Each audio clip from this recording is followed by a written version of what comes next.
Hey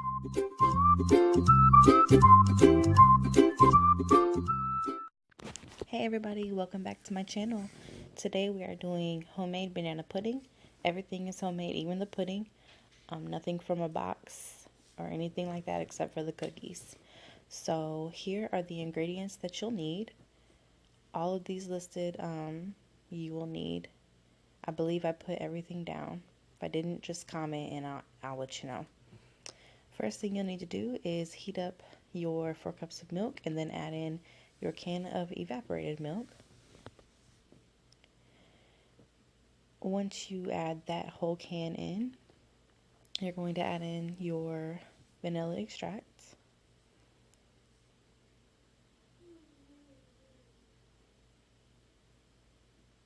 After that, you're going to add in your sugar and just kind of stir it up. Once you add it in, make sure it doesn't coat to the bottom of the pan, because as you're doing all of this and adding it in, it will be on about medium high heat. This is the most important part. When you're adding in your flour, you want to add it in gradually, not all at once. So as you can see here, we're adding in the flour very gradually, very slowly. You want to be patient and you want to continue to whisk. That way it doesn't coat to the bottom of the pan and it gets through all of that milk and it's mixed thoroughly. So this might take a little bit of time, but that's what makes it so good.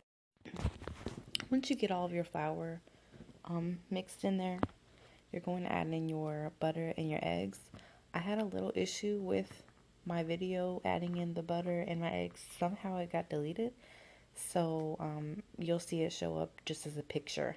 So you'll cut up your butter just in a few little pieces and then let it melt. And then you're going to separate 3 egg yolks from the whites. And before you add it in there, you're going to put a little bit of that pudding into the eggs and mix it up before you add it fully into the pan, because otherwise it'll curdle.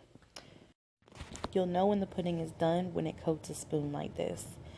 It'll coat the spoon and it'll drip very slowly, and that's how you know it's done. So you're going to let this cool, and while that is cooling, you're going to cut up your bananas. And I use 6 of them. You can use as many as you'd like.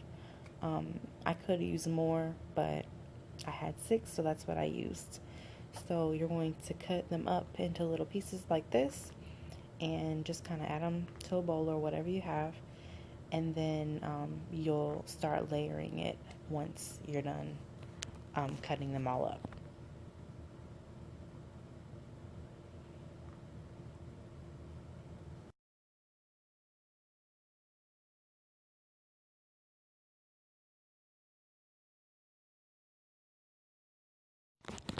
Once you have your bananas cut up, you're going to start making your layers. So as you can see, I put cookies down and then bananas on top.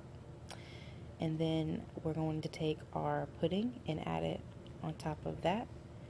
It's still hot, but that's okay, because it'll cool off once you put it in the fridge. This, of course, you're not going to be able to eat right away. So you'll want to put it in the fridge for a few hours before you eat it, or otherwise you'll be eating hot banana pudding. Some people like warm banana pudding. I myself have tasted it. It's not too bad, but I like the original banana pudding, cold.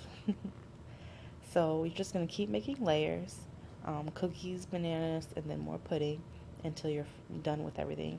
You may have a little extra pudding left. I like to, if I can, save it. You can always use it later or use it for just having vanilla pudding. It's delicious. Or you can make your own little personal cup, add your bananas in there. We've done that before.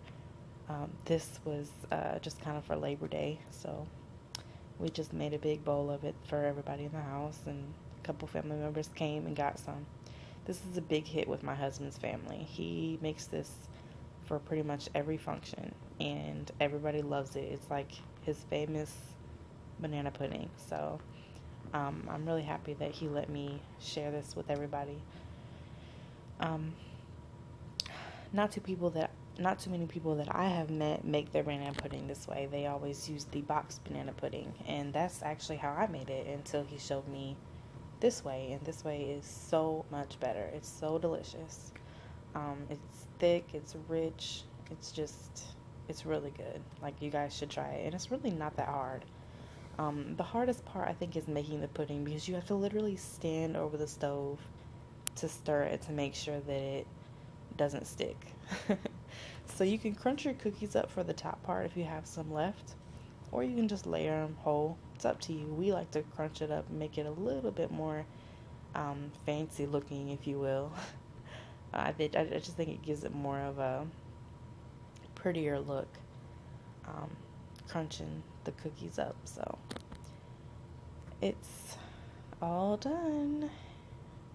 I really hope you guys enjoyed this video, and I hope you guys try this out. It is so good. Thanks, and please hit the subscribe button, and I hope to see you back again.